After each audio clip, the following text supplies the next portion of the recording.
People like to say life falls apart slowly, one bad choice at a time. Mine went quick. 1 second I had a steady warehouse job, the kind where your back hurts but your bills are paid. The next, I was standing in the middle of the floor screaming at my boss loud enough to shake the steel rafters. He smirked, I snapped, and by the time the dust settled, I was unemployed. That was 3 months ago. Now, my kitchen table is a graveyard of bills I can't bury. The fridge hums louder than it should, like it knows I can't afford to fill it. My evenings are just cheap beer and the creeping thought that this is it, this is where the road runs out. Then I saw the ad. Not online, not even taped to a telephone pole. It was in the newspaper. Who the hell posts jobs in print anymore? A single line, no frills, tucked between an obituary and a coupon for brake pads. Janitor wanted, Whitlock High, midnight. No phone number, no contact, just an address, just a time. I read it twice. Midnight, who interviews a janitor at midnight? But I didn't have the luxury of asking questions. Work is work, so I drove. The Chevy rattled like a dying man's cough, the gas needle buried in red. Highway lights stretched thin and lonely, each one reminding me I didn't belong out here. By the time I pulled into Whitlock, the world felt deserted. The town was a handful of old brick blocks, half the windows boarded, street lamps buzzing like they were running out of electricity and hope. I stopped for gas. Old hand-crank pumps, cooler full of stale coffee. And there, standing in the middle of the road, was the biggest German shepherd I've ever seen.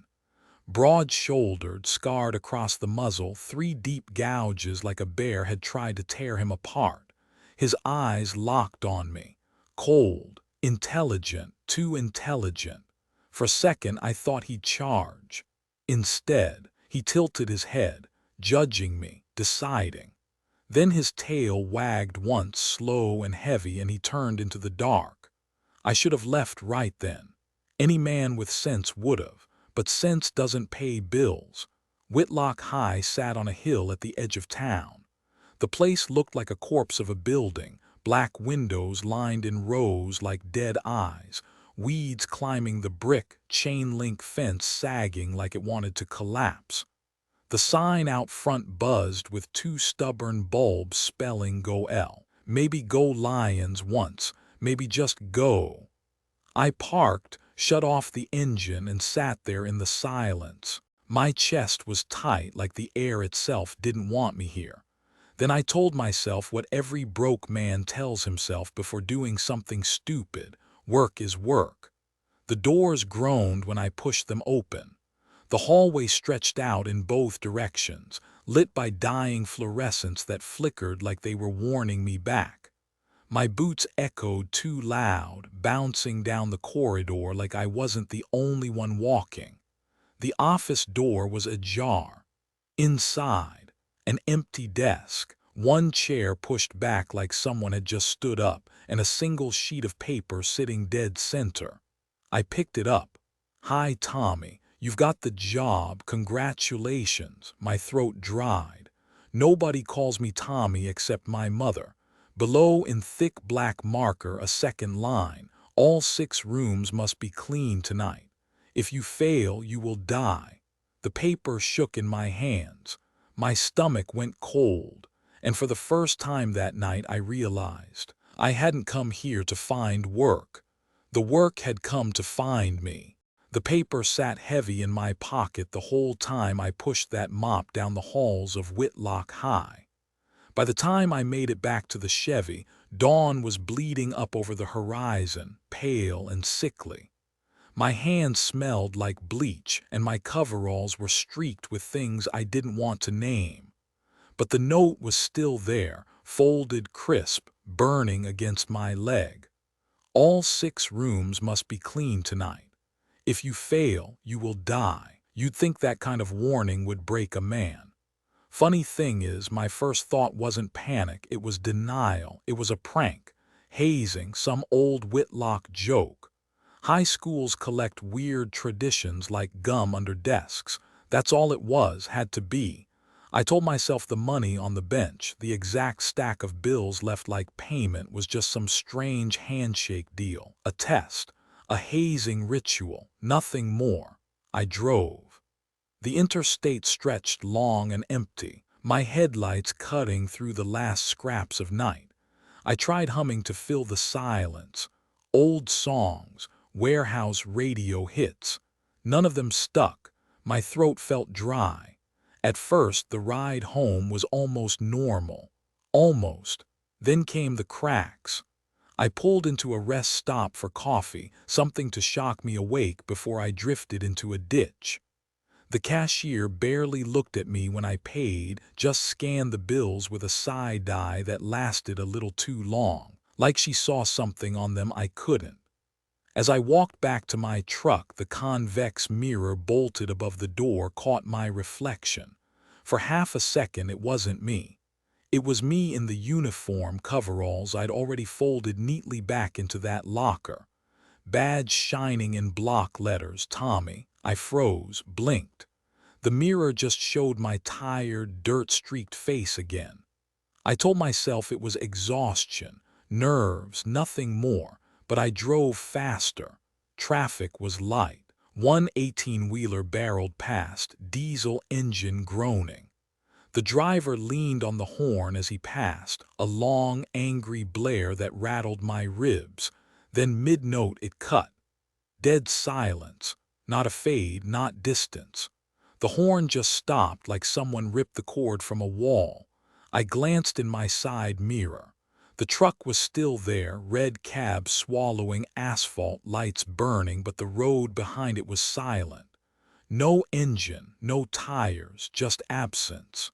I swallowed hard and tightened my grip on the wheel. By the time I hit the toll, the sun was up proper, blinding off the windshield. I fumbled for change. The radio, which had been static hissing all night, suddenly cleared. Not music, not talk radio, just a flat, steady tone. A dead carrier hum filling the cab so thick it made my teeth buzz. I counted. 1 Mississippi, 2, all the way to 11 seconds before the noise snapped off. The toll worker leaned out, palm open, face unreadable behind sunglasses. I dropped coins in his hand. He gave me the smallest nod like he knew something. Then the gate lifted. As I pulled away, the radio went back to static.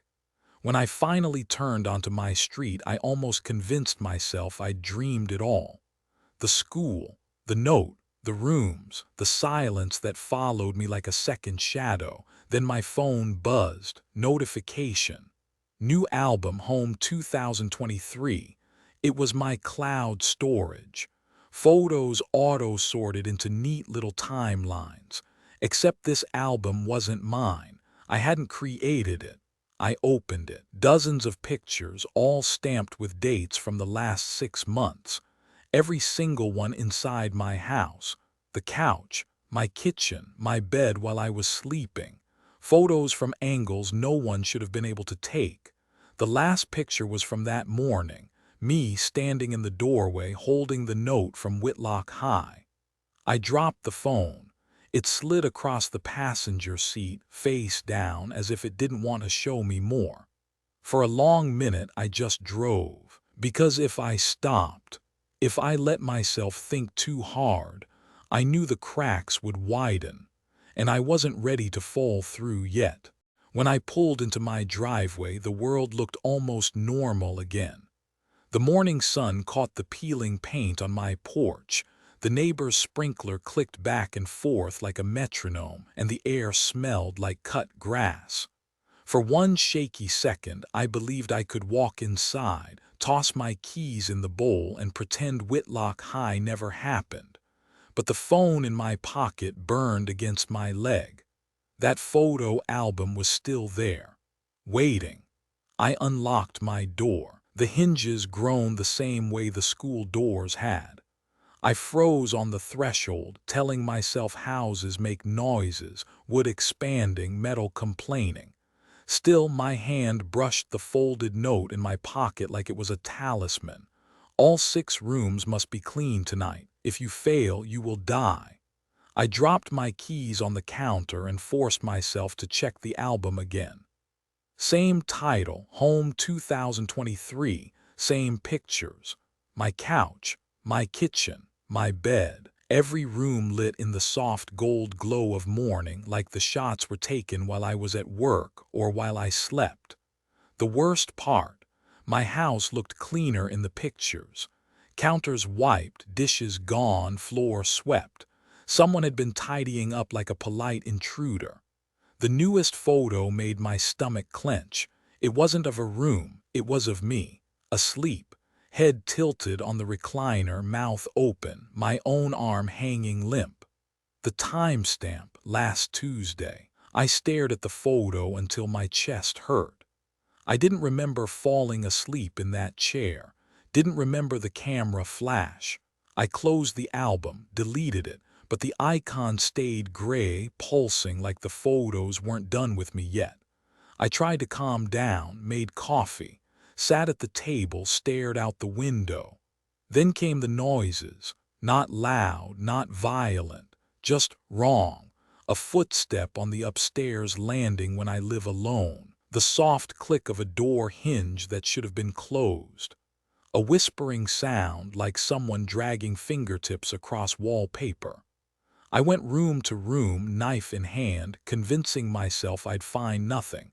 And I did. Empty closets, locked windows, dust motes in sunlight. But in the bathroom sink, the mirror fogged over like someone had taken a shower. I hadn't. And on the glass, 4 letters traced by an invisible finger. CLEAN. That's when my phone rang. Cassie, my sister. We don't talk much, not since Mom's funeral. I answered anyway because my nerves were screaming for a normal voice. Tommy. Her tone was light, casual. Hey, I was just thinking about you. Weird question, have you been cleaning? My grip tightened on the phone. What do you mean? She laughed, quick and nervous. I don't know, I had a dream last night. You were mopping a floor, whistling like Dad used to, but when I woke up, my kitchen was spotless, like somebody scrubbed it while I slept. I didn't answer. Cassie cleared her throat. Anyway, just calling to check in. You sound tired.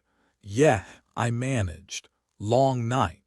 When the call ended, the silence in my kitchen felt heavier than before. I sat down, forced myself to breathe. Against my better judgment, I opened my phone again. The Home 2023 album was back. Only one new photo, me standing at my own kitchen table, phone to my ear. And in the background, blurred but unmistakable, a shape standing at the top of the stairs. Tall, patient, waiting. I dropped the phone, my pulse hammering. My house wasn't just haunted, it was being watched. And the cracks were no longer hairline. They were spreading. By the time the second photo showed up, the one with the figure on my stairs, I'd already stopped pretending this was a prank.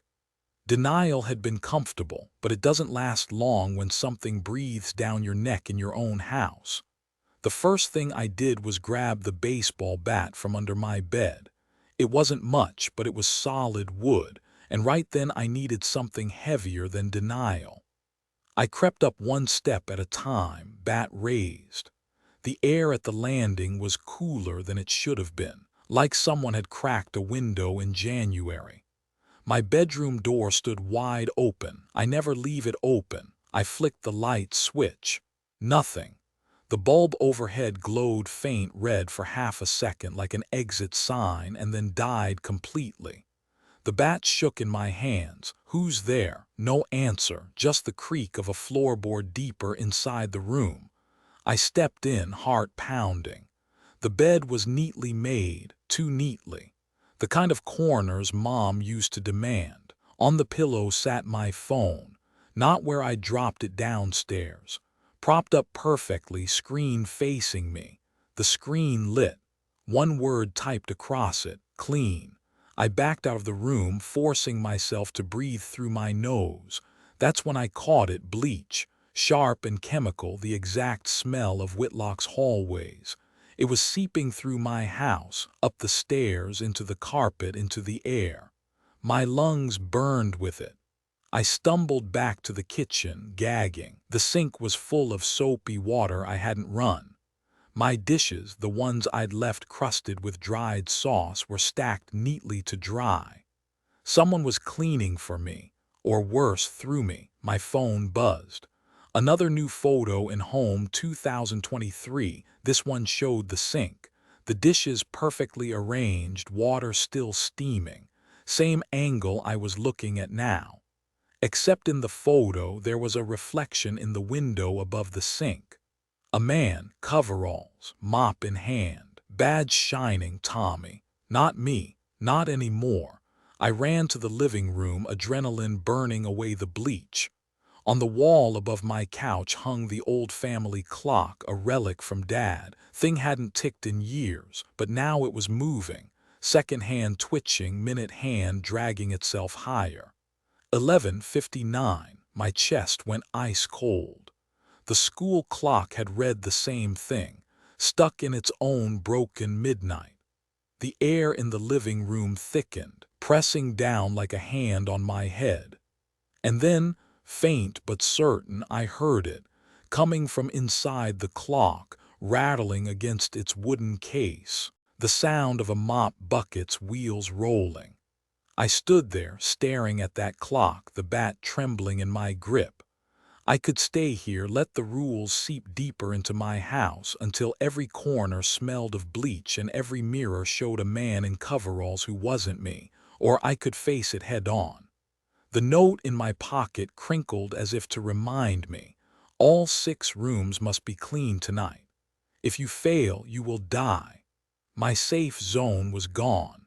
The school hadn't stayed behind. It had followed me. And if I wanted to survive, there was only one place left to go. Back to Whitlock. I told myself I wouldn't go back. I told myself no one in their right mind drives to a dead school at midnight after being told they'll die if they don't mop a floor. But by sundown, my house was no longer mine. Every corner reeked of bleach. My couch cushions had been turned, fluffed, tucked with precision. The hallway rug, which had been crooked for weeks, now ran in a perfect line. And the clock wouldn't stop. The second hand twitched. The minute hand stuck at 11:59, pulsing with each beat like a heart too stubborn to quit. Every time I tried to look away, the faint squeak of mop wheels echoed from inside its wooden case. I sat at the table, head in my hands, until I realized something worse.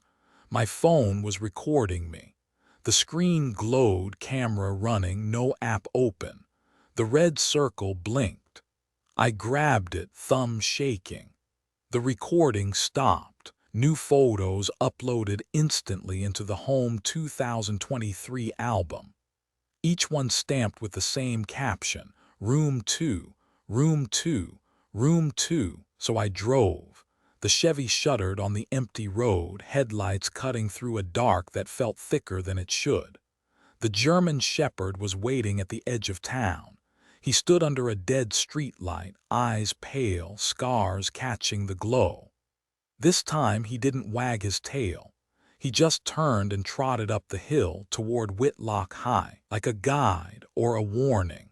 When I pulled into the lot, the school looked exactly the same as the first night. Black windows, weeds curling, marquee buzzing out Goel. But the air felt heavier, as if the building had been waiting for me. The front doors groaned when I touched them like they were relieved. The arrows came again. Thick red brushstrokes painted on the cinder block walls, still glossy, pointing me deeper. Down 2 flights. Past lockers rusted in rows like rotten teeth. The sign on the wall said pool in cracked vinyl letters. The smell hit first. Not chlorine, not mold, something worse, like metal coins held under your tongue. The door creaked open into a cavernous room, and the pool was empty. No water, no echo of splashes, just a hollow basin stretching down into blue paint scabbed with age. The diving board sagged under caution tape, its shadow cutting across the tiles like a scar. But there was something painted at the bottom, a circle, white, glowing faintly like moonlight trapped in enamel. I leaned over the railing. My breath fogged. The hairs on my arm stood up. Then came the sound. Not splashing, not water. Footsteps, bare, wet, slapping against tile where no water waded. I looked down. Footprints appeared one by one across the dry floor of the basin, each one glistening, fresh, as if pulled from an invisible body. They walked to the center of the painted moon, then stopped. The silence afterward was worse than the sound. The cart was waiting for me by the door. Mop, bucket, supplies neatly arranged. My hands moved before my brain could argue. I dipped the mop into the bucket, though I hadn't filled it, and when I pulled it out, it dripped anyway. I stepped down into the basin. The mop squeaked across dry tile, leaving faint streaks that shimmered in the moonlight paint. As I circled the footprints, they began to fade, slowly, patiently, like they'd been waiting for someone to tend to them. When the last print vanished, the circle glowed brighter, then dimmed to nothing, leaving only the cracked paint of an empty pool. The air lightened, the smell of iron receded, and from the shadows above the German shepherd huffed once, low and deep, approving. I climbed out, chest burning, sweat soaking through my borrowed uniform. Room 2 was done, but the hallways were waiting, and I knew this was only the beginning. The halls of Whitlock seemed longer after the pool. Every door looked the same, metal plates bolted above the frame, numbers worn smooth by time. My mop bucket wheels squealed on tile, echoing up into shadows. I tried to tell myself I was getting used to it, but the truth, every step felt heavier, like the school was layering its weight across my shoulders. That's when I heard it, not music, not exactly. A tuning note, thin, high-pitched, stretched too long, like a single clarinet warming up in an empty room. It was coming from the band hall. The plaque read Room 3, Band. I hesitated, hand on the handle. The pool had smelled like iron, tasted like fear. This was worse, because the sound was familiar, ordinary, human, and in Whitlock ordinary things are never what they seem. I pushed the door. It swung open into pitch black. The note stopped. I flicked my flashlight. The beam cut across rows of chairs. Music stands in neat lines, some toppled, sheet music yellowed and curling. Instruments sat abandoned, a tuba dented into silence, a trumpet half-crushed, a drum kit with its skin slashed. And at the conductor's podium stood the baton. Just the baton, suspended in midair, straight up like an exclamation point, waiting for attention. My breath fogged. I took a step closer. The baton tapped twice in the air. Every chair in the room filled at once. Not with students, not with teachers, with shapes. Gray figures slouched into the seats, each holding a ruined instrument, faces blank smears. Their bodies bent in wrong angles, but when the baton lifted, they straightened as one. The baton came down.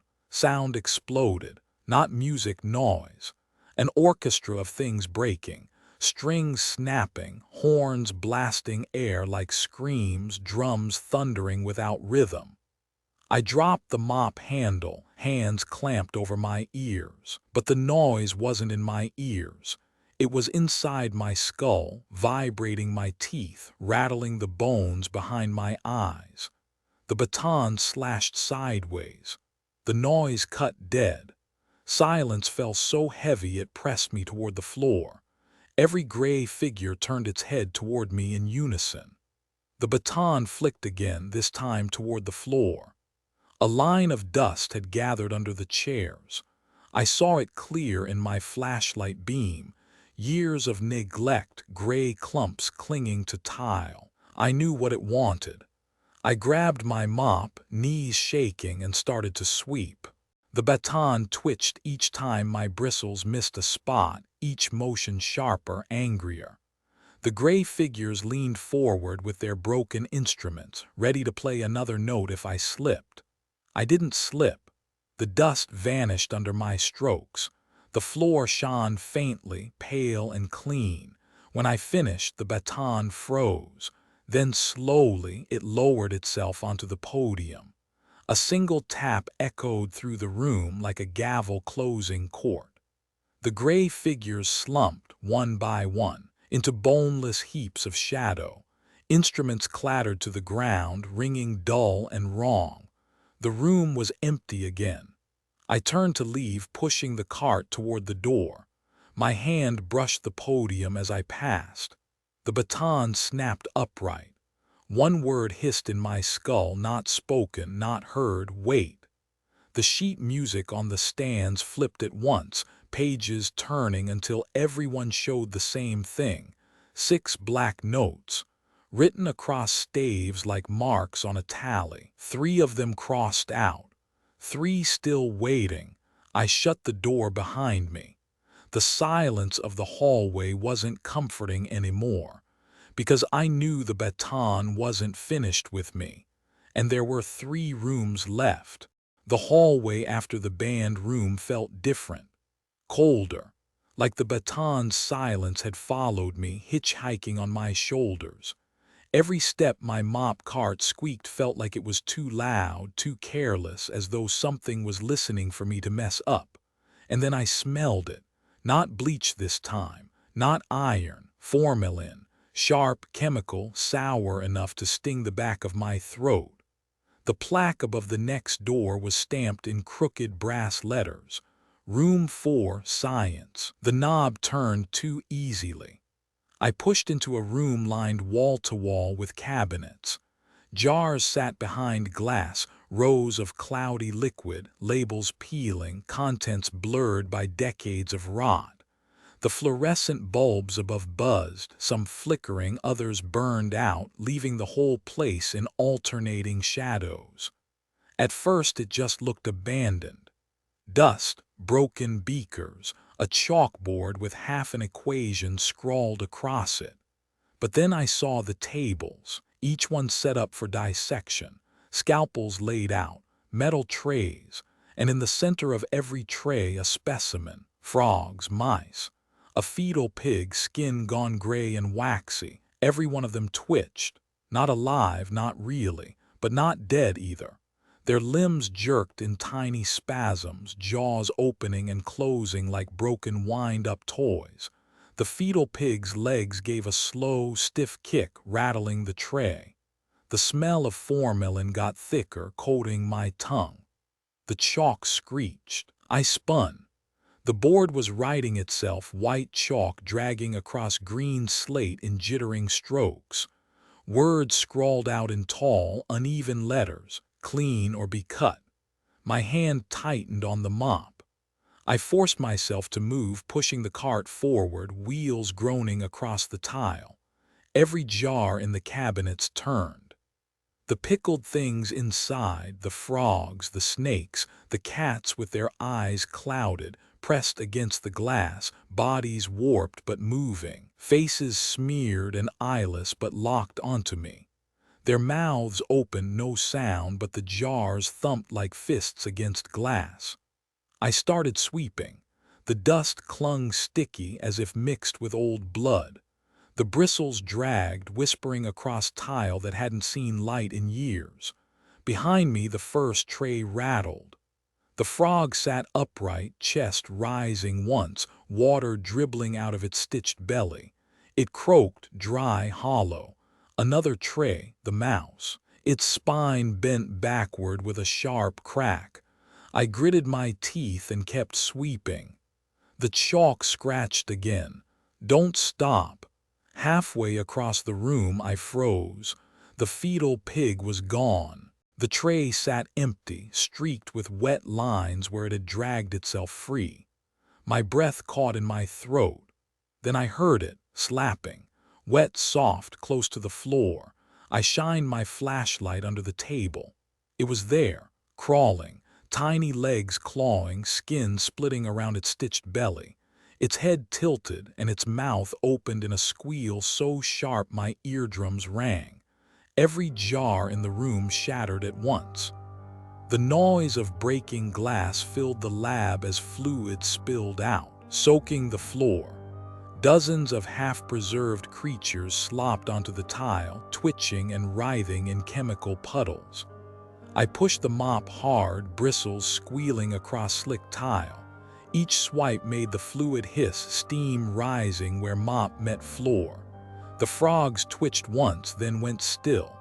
The snakes uncoiled, collapsing into mush, but the pig kept crawling.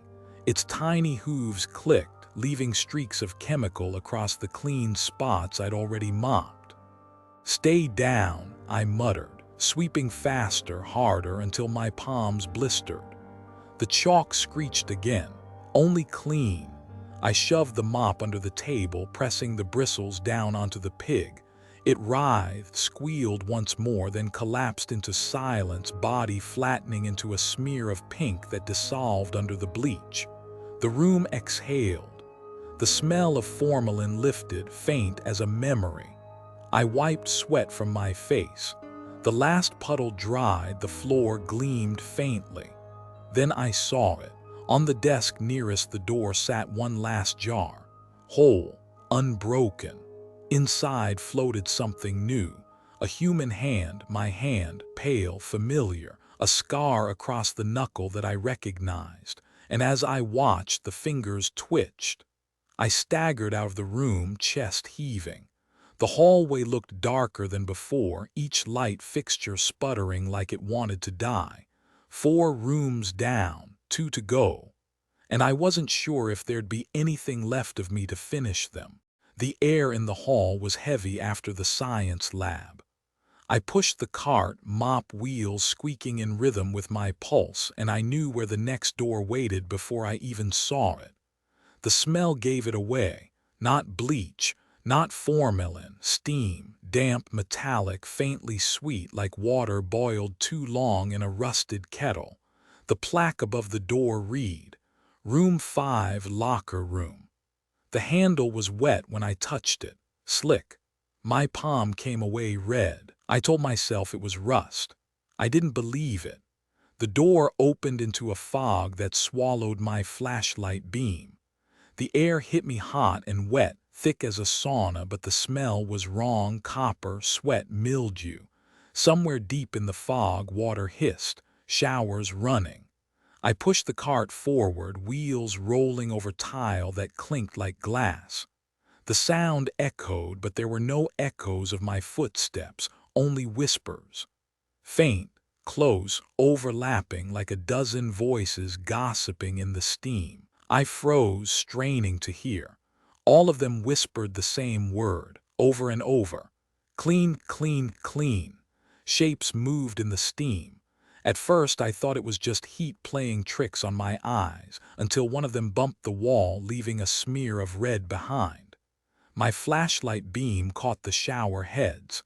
Everyone was running, spraying not water but blood in thin streams, streaking the walls, puddling across the floor. The whispers grew sharper, closer, until they weren't whispers at all but breathing. Wet, harsh in my ear. Something brushed past me in the fog, a shoulder, cold. I gripped the mop so tight my knuckles went white, chains rattled overhead.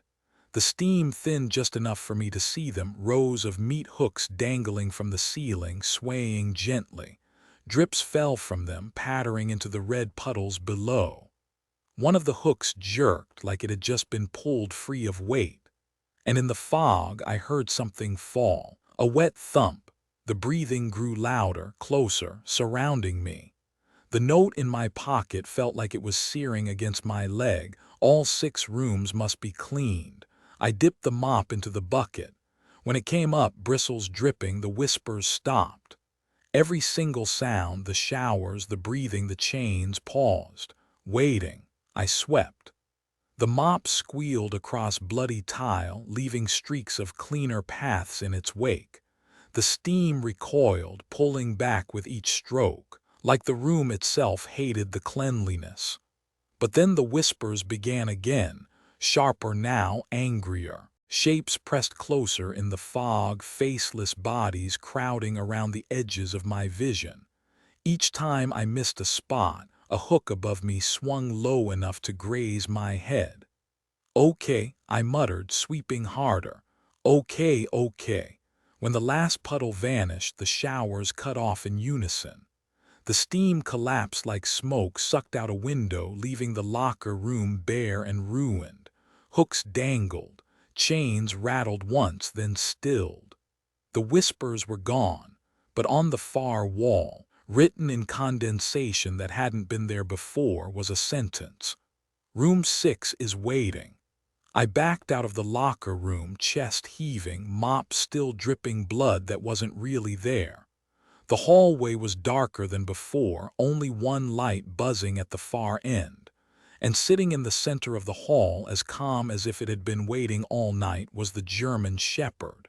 Scars deep, head tilted, eyes locked on me. He wagged his tail once. Then he turned, trotting toward the last door, room 6. The German shepherd led me down the hallway like he owned it. Every light overhead died as we passed, one by one, until the only glow was the pale strip of moonlight leaking under a single door. The plaque read simply, "Room 6."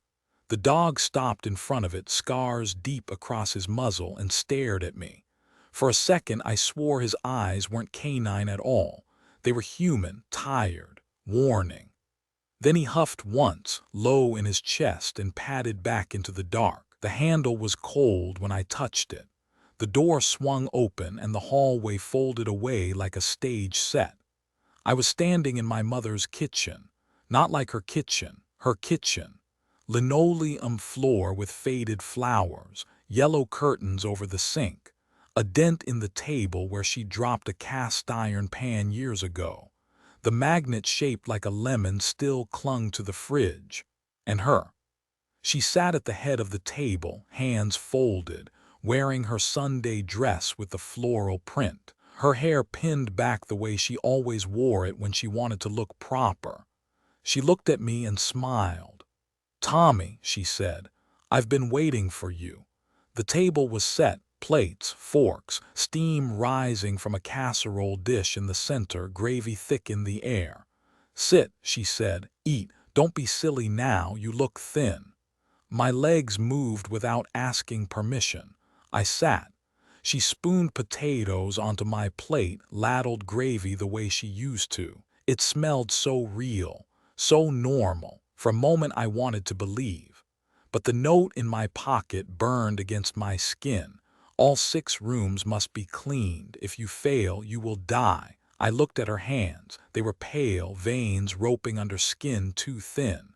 The same hands I remembered from the courthouse, from the newspaper photos, from the execution, because my mother wasn't just my mother. She was the broth widow, a serial killer who poisoned neighbors with soup, then buried them in the basement. I'd told the sheriff myself. I'd watched her die in prison. She wasn't here, couldn't be here. She leaned closer, smiling soft. "Stay with me, Tommy, just one night. Tell me everything. Give your old mother a hug." Her arms opened. My throat felt raw. I wanted to collapse into her like I was 13 again, before I found the basement, before the sheriff, before the needles in her veins. But the note screamed in my pocket, "If you fail, you will die." And the mop in my cart seemed to whisper its own word, "Clean." My hand slid behind my back, found the box cutter clipped to the card. The silver blade clicked out, small but sharp. I stood, the chair legs scraped. She tilted her head, still smiling. "Tommy," she said. I stepped in, close enough to smell the gravy cooling on the plate, close enough to see the tiny cracks at the corners of her eyes. I leaned in like I was going to hug her, and drove the knife into her chest. Her breath hitched.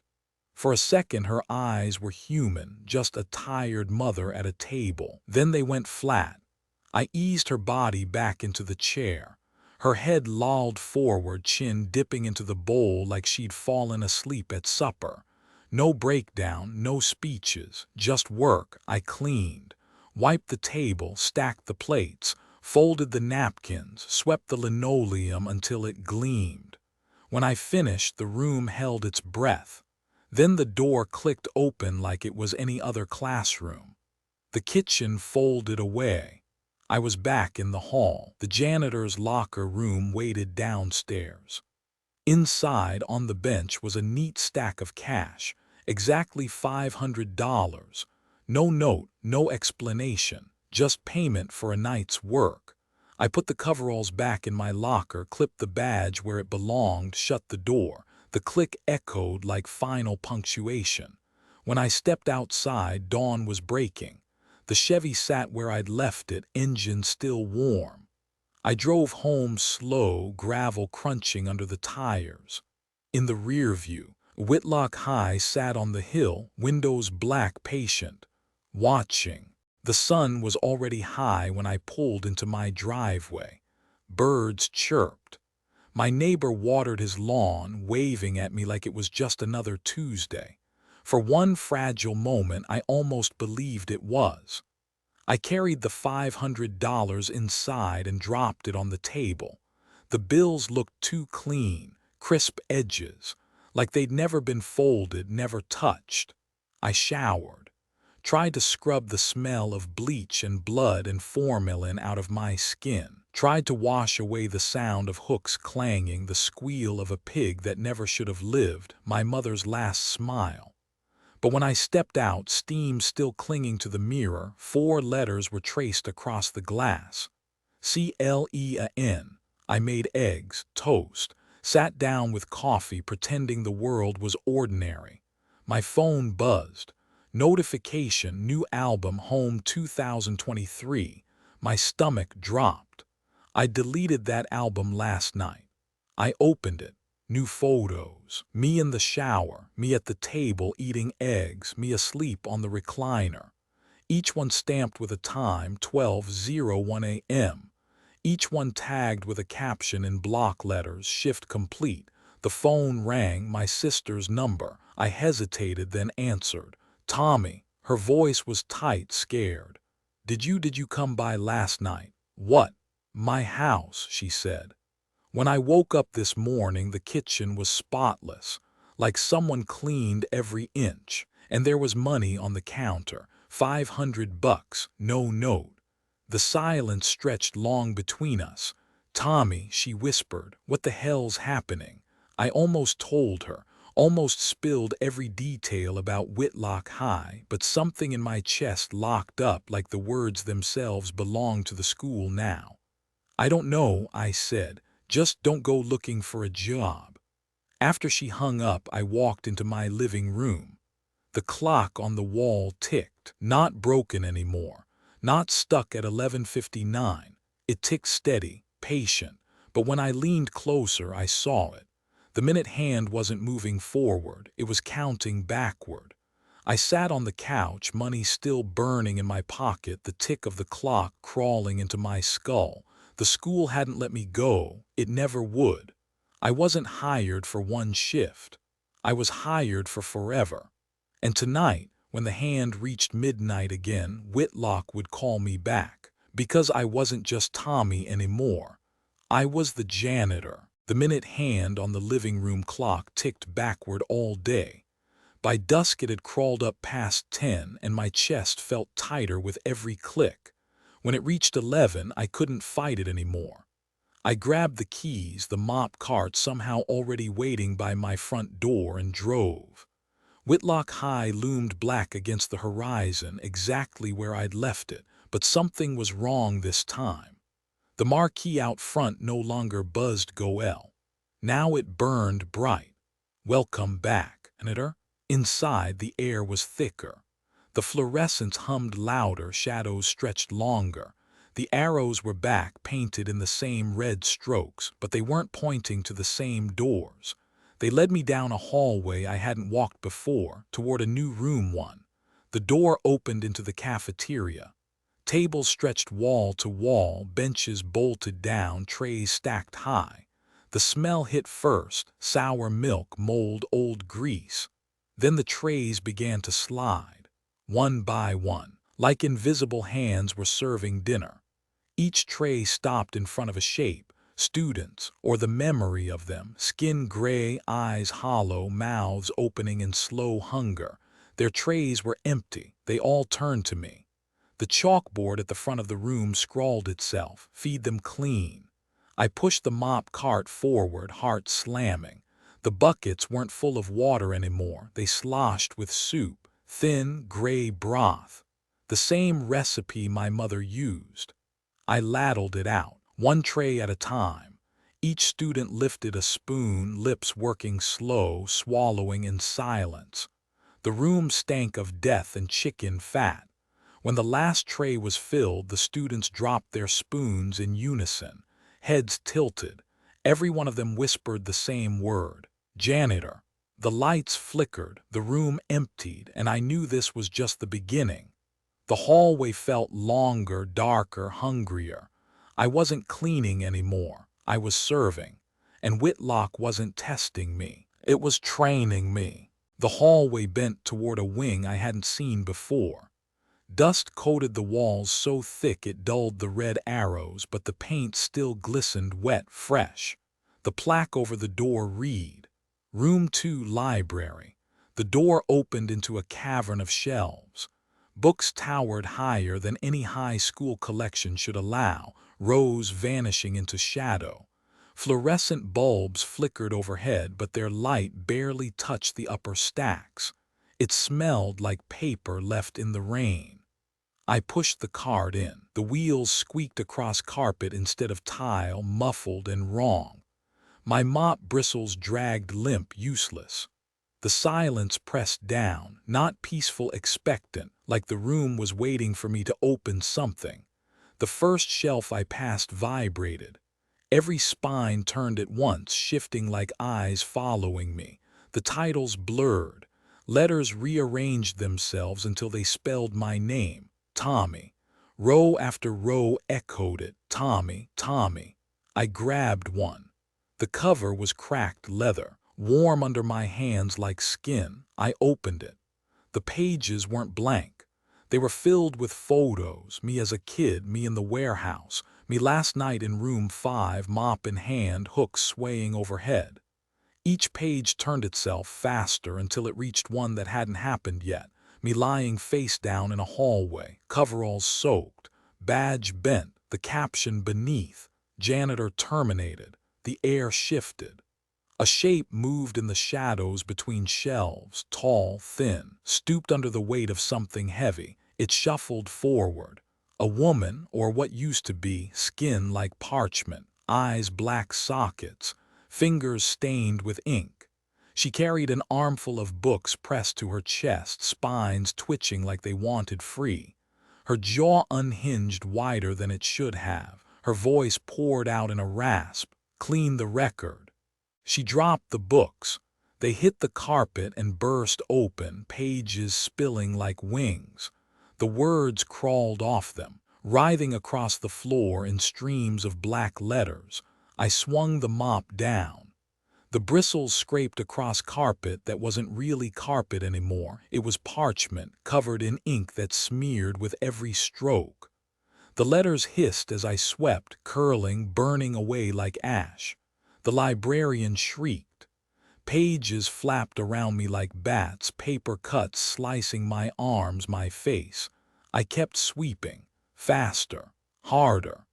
The letters retreated, pulled back into the books. One by one they snapped shut, dust puffing from their spines. Finally, silence. The librarian was gone. In her place stood a single shelf, empty except for one book. The spine read Janitor Vol. 1. I didn't want to open it, but my hands moved anyway. The pages were blank, waiting. I slammed it shut and shoved it back on the shelf. The mop bucket sloshed behind me, water black as ink.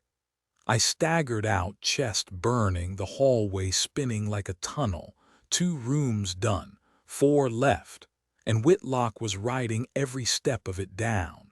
The arrows led me deeper, past lockers so warped they seemed to breathe. The next plaque was chipped, but I could still make out the letters. Room 3, nurse. The smell hit before I touched the door. Antiseptic, alcohol, rust, like a hospital corridor where something had gone wrong. The door opened onto a room too large for a school nurse. Exam tables stretched in neat rows. White curtains hung from metal frames, yellowed with age, some streaked with brown stains that weren't rust. Cabinets lined the walls, drawers left ajar, boxes of gauze spilling onto the floor. Every table had a patient. Not alive, not dead. Students in uniform, gray-skinned, lying still.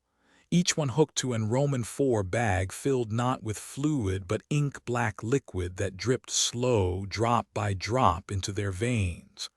Their chests rose in rhythm like the Roman IV were pumping life into them. At the far end, the nurse stood waiting. Her white uniform was immaculate, not a wrinkle, not a stain, but her face was blurred like a photo smeared with Vaseline. Her hands were clear enough, gloved, steady, holding a tray of syringes that gleamed sharp in the buzzing light. She tilted her head, speaking without moving her lips. "Cleanliness is health. You're contaminated." The tray rattled as she picked up a syringe the length of my forearm, needle glinting. "Hold still." The closest patient sat up in one motion. His jaw hung slack, eyes rolled white. He reached for me with trembling hands, Roman IV still dripping ink into his arm. The nurse stepped closer. The syringe twitched, hungry. I backed up, mop handle in my grip. My voice cracked. "I'm supposed to clean the room, not me." The nurse's blurred face tilted again. "You are the filth." I swept. The mop bristles dragged across the tile. Dust, wrappers, clumps of hair vanished under the strokes. The patients groaned in unison. Roman IV bags drained faster, black fluid emptying into their arms. One by one they sat up. Their lips moved together, not words but the same wet hiss. "Clean." The nurse advanced, syringe trembling like it wanted my vein. I shoved the mop forward, bristles slapping across her shoes. The instant the mop touched her, she froze. The syringe clattered from her hand. Her blurred face rippled, sharpened for 1 second into something human, a tired woman with sunken eyes. Then she dissolved. Her uniform folded flat to the floor like a shed skin. The patients slumped back onto their tables. The Roman IV bags burst, black liquid spilling out and hissing away into nothing. The room went silent. One drawer at the back of the office slid open. Inside was a stack of folded coveralls, janitor's uniforms, dozens of them, each with a different name stitched on the badge. Most of the names were crossed out in black ink, except the one on top, Tommy.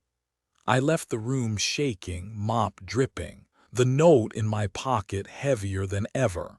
3 rooms down, 3 left. And I was starting to understand. Whitlock wasn't just testing me. It was recruiting me. The arrows curved sharp around the next corner, dripping red like they'd just been painted. The plaque above the double doors read, "Room 4, Gym." I gripped the mop tighter. My chest felt hollow. The second I pushed those doors open, the air changed. The gymnasium stretched wide, bleachers stacked against the walls, ceiling so high it disappeared into shadow. Every light overhead blazed at once, buzzing like angry bees. On the scoreboard, numbers flickered. Home 0, guest 0. Beneath it, a glowing message scrawled across the digital panel, "Clean to win." The basketball court was streaked in red, not paint, blood. Thick handprints smeared across the hardwood. trails of bare feet leading in every direction. And standing at center court were players, or what was left of them, 6 figures, jerseys shredded, numbers peeling. Their skin gray, arms too long, legs bent wrong. Each clutched a mop handle or broom like a weapon. Their heads turned in unison toward me. One let out a whistle, sharp, piercing. The scoreboard beeped.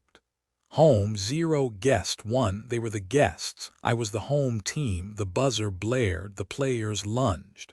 I bolted to the far sideline, mop cart squealing. The wood under my boots was slick. Every smear I passed, bloody shoeprints, streaks, puddles, burned in my vision like targets. I swept hard. The mop hissed, leaving a glowing, clean stripe across the floor. The scoreboard flickered. Home, 1, guest, 1. It was a race. They came fast. One vaulted the bleachers like a spider, another slid across the floor on all fours, mop handle swinging.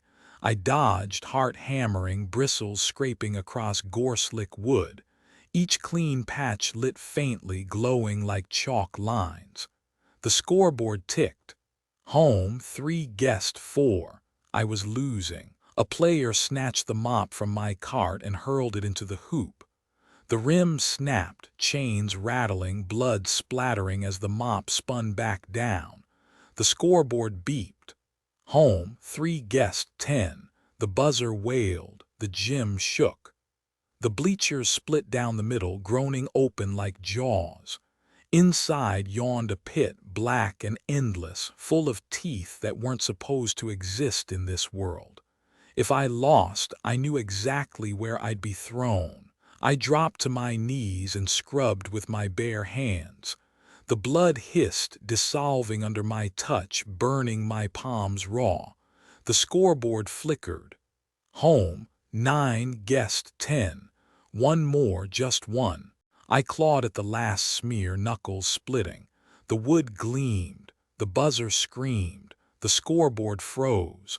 Home, 10, guest, 10. A tie. The gym went silent. The players stood frozen, heads cocked, staring at me. Then one by one they raised their mop handles and slammed them to the floor. Thud, thud, thud. The scoreboard flickered again. New words scrawled across the panel. Overtime begins. And then beneath it, new player entering. The double doors creaked. Footsteps echoed across the gym floor. And there she was, Cassie, wearing coveralls. Badge stitched in block letters, Cassie. She looked at me, eyes wide, mouth trembling like she didn't know how she'd gotten here. The players turned toward her. The scoreboard beeped once more. Home, 10, guest, 11. I felt my stomach drop into the pit behind the bleachers. Whitlock hadn't just recruited me anymore. It had recruited her. The gym doors slammed shut behind us. Cassie stood stiff in her new coveralls, badge shining Cassie under the buzzing lights. Her face was pale, but her eyes cut sharp. "Tommy," she whispered, "what the hell is happening?" I didn't answer, because I knew if I started, the words wouldn't belong to me anymore. The arrows had already appeared, glowing red across the floorboards, pointing us forward, toward a pair of tall wooden doors at the end of the hall. The plaque above them read, Room 5, Auditorium. The doors groaned open and the smell hit us first. Dust, velvet rotting, the faint sweetness of perfume gone sour. Rows of seats stretched out into darkness. Hundreds, maybe thousands. Every seat was filled, not with people, with figures. Their faces were gone, just blank hollows where features should have been. But every one of them was turned toward the stage, waiting. The curtain twitched. The red velvet curtain dragged upward slow, revealing a bare wooden stage. At center stage sat a janitor's cart. Ours, but bigger, heavier. 2 mops leaned against it. One marked Tommy, one marked Cassie. The loudspeaker above crackled, voice booming in a flat monotone. Act 1, clean to applause. The floorboards on stage were covered in stains. Dark patches, wide streaks, symbols scrawled in sticky lines. Cassie flinched. "Is that—" "Don't ask," I said. My throat was dry. We grabbed the mops. The bristles dripped though we hadn't dipped them in water. The crowd leaned forward, 1,000 hollow heads. Silent, we began to clean. Each swipe across the boards left them shining, raw wood glowing under the stage lights. The audience rustled. A single pair of hands clapped, then another. The sound spread, growing until the auditorium thundered with applause. The lights above dimmed. The loudspeaker crackled again. Act 2. Clean together. The stains spread faster now, seeping up through the floorboards as though the stage itself was bleeding. Cassie cursed under her breath, scrubbing hard. Our mops clashed, bristles tangling, water sloshing across the stage. "Tommy," she hissed, "this isn't cleaning, this is feeding it." I didn't answer because I knew she was right.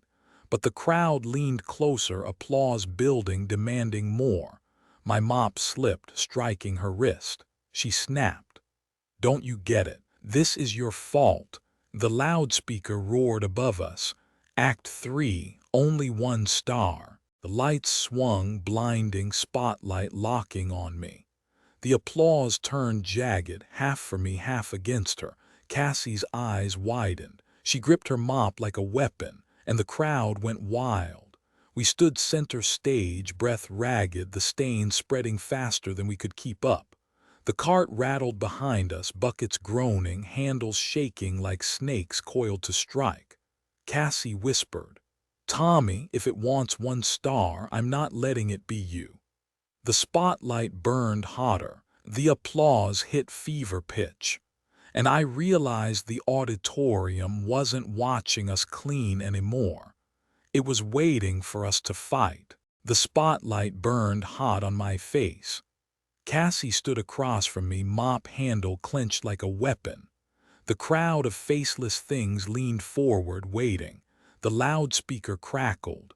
"Only 1 star, curtain call." The stains spread across the stage faster, symbols writhing like worms. The applause hit a fever pitch, demanding blood. We clashed. Mops cracked together, buckets toppled, water splashing black across the floorboards. The scoreboard flickered overhead, taunting us. Cassie's voice cut through the chaos. "Don't you see? They don't want this clean, they want us." For a moment our eyes locked. A kitchen table, childhood, the memory of surviving mom, and we made the choice. We dropped the mops. The applause stopped dead. Then the audience screamed. 1,000 mouths tore open, sound hitting like a hurricane. The stains spread into veins, clawing up our boots. The loudspeaker roared, voice collapsing into static. Act failed. Show terminated. The curtains fell like a guillotine. The stage board split. We fell through blackness, weightless, endless. Cassie clutched my arm, her nails digging deep. "Don't let go," she screamed. We fell anyway. When I opened my eyes, I was back in the janitor's locker room. Benches, the dented soccer ball, the same cracked thermos, and on the bench 2 stacks of cash, 500 each. 2 uniforms folded neat. 2 badges, Tommy, Cassie. Cassie sat up beside me, pale and silent. She didn't need to say anything. We both knew what this meant. We stepped outside together. Dawn light bled across the parking lot. My Chevy waited, engine warm like I'd never left. In the rear view, Whitlock High loomed against the sky. But this time the windows weren't dead eyes. They were mouths, smiling. The money still shows up. Every morning, crisp, clean. The clock in my living room only counts backward. And every night, at midnight, the arrows appear. The rooms wait, always different, always worse. So yeah, maybe I'm crazy, but I guess this is my job now. I'm not 40 yet, I'm broke, I'm tired, and I'm a janitor. Not just any janitor, Whitlock's janitor. And if you ever see a job listing in some old paper that just says, "Janitor wanted midnight," don't apply, because once Whitlock hires you, you don't ever quit. Part 9, Room 6 revised. The German shepherd led me down the hallway, like he'd been waiting his whole life for this. Each light overhead fizzed out as we passed, one by one, until the only glow was a silver strip leaking beneath a single door. The plaque, Room 6. The dog stopped in front of it.